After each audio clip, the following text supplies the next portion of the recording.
Assalamualaikum warahmatullahi wabarakatuh. Selamat pagi teman-teman. Berjumpa lagi dengan saya Indah di Octavianti. Pada kesempatan kali ini kita akan membahas mengenai formulasi masalah dalam PTK. Lebih lanjut mengenai formulasi masalah dalam PTK, kita harus mengetahui pengertian dari formulasi masalah PTK. Jadi, formulasi itu menurut KBBI, Kamus Besar Bahasa Indonesia, diartikan sebagai perumusan. Jadi, formulasi itu perumusan. Kemudian, masalah. Masalah itu apa? Dikatakan masalah jika adanya kesenjangan antara teori dan praktik. Jadi, antara teori dan praktik itu nggak sesuai, nah itu dikatakan sebagai masalah. Kemudian dikatakan masalah jika memungkinkan untuk dijadikan alternatif solusi melalui tindakan yang konkret, sebuah tindakan penelitian. Jadi formulasi masalah itu adalah usaha untuk merumuskan secara tersurat pertanyaan penelitian apa saja yang perlu dijawab atau yang perlu dijadikan solusi didasarkan atas identifikasi masalah dan pembatasan masalah. Kemudian, apa pengertian penelitian tindakan kelas? Jadi, penelitian tindakan kelas itu terdiri dari 3 istilah, yaitu penelitian, tindakan, dan kelas. Penelitian itu apa? Penelitian adalah suatu proses pemecahan masalah yang dilakukan secara sistematis, yaitu runtut, empiris, dan terkontrol.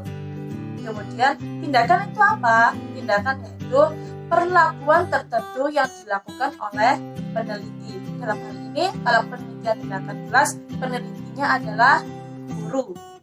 Kemudian kelas adalah tempat proses pembelajaran berlangsung.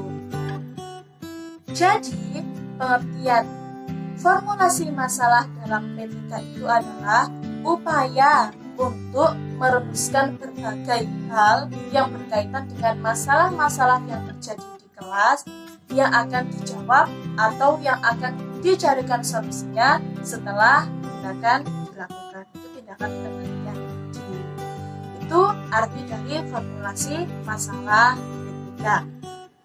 Selanjutnya yaitu mengenai bagaimana cara penulisan formulasi masalah PTK itu.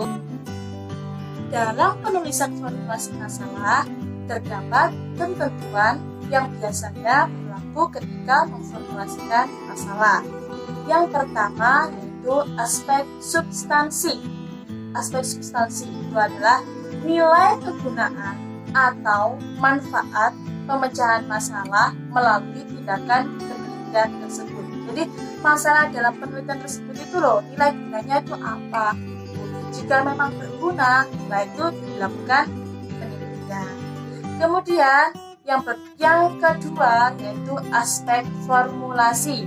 Nah, jadi formulasi masalah dalam PTK itu dapat dilakukan dalam kalimat pertanyaan atau pernyataan atau gabungan keduanya. Namun seyogianya itu yang umum dilakukan yaitu menggunakan kalimat pertanyaan atau interrogatif. Kemudian dalam formulasi masalah itu harus lugas, menyatakan secara eksplisit dan spesifik tentang apa yang dipermasalahkan. Jadi nggak boleh ngambang, nggak jelas, harus jelas dan lugas. Yang ketiga, aspek teknis. Aspek teknis itu kemampuan dan kelayakan peneliti untuk melakukan penelitian terhadap masalah yang dipilih. Dalam merumuskan masalah PTK, ada beberapa petunjuk yang dapat digunakan sebagai acuan. Yang pertama, masalah hendaknya dirumuskan secara jelas. Dalam artian tidak ada makna ganda. Jadi maknanya itu tunggal, jadi jelas. Kemudian pada umumnya dituangkan dalam kalimat tanya. Kemudian yang kedua, formulasi masalah hendaknya menunjukkan jenis tindakan yang akan dilakukan dan hubungannya dengan variabel lain. Jadi ada variabel lain yang dihubungkan. Kemudian yang ketiga, formulasi masalah hendaknya dapat diuji secara empirik. Bagaimana itu? Dengan rumusan masalah itu memungkinkan dikumpulkannya data untuk menjawab pertanyaan tersebut. Kemudian yang keempat, formulasi masalah menunjukkan secara jelas subjek dan atau lokasi penelitian itu tadi. Setelah kita mempelajari mengenai ketentuan dan petunjuk formulasi masalah PTK, sekarang saya akan kasih contoh bagaimana penulisan formulasi masalah PTK. Contoh yang pertama yaitu gini. Bagaimanakah aktivitas siswa kelas 10 MAN 1 Mojokerto saat mengikuti pembelajaran Make a Match pada mata pelajaran fikih? Jadi pada formulasi masalah tersebut kan sudah jelas, sesuai dengan petunjuk tadi, jelas, tidak ada makna ganda, jadi sudah difahami. Ya.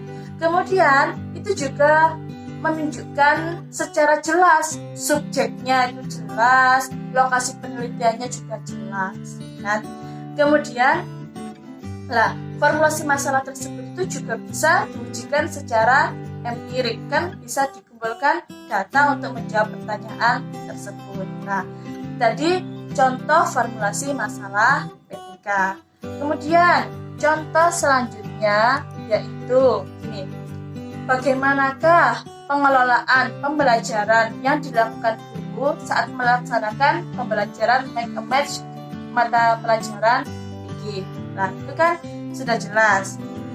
Kemudian yang ketiga ini contoh menunjukkan adanya hubungan dengan variabel lain, yaitu gimana?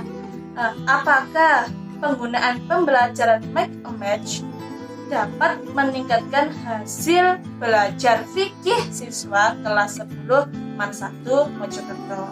Itu tadi beberapa contoh mengenai formulasi masalah dalam PTK.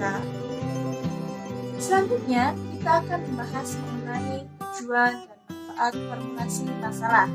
Yang pertama yaitu memuaskan perhatian serta keingintahuan seseorang akan hal-hal baru.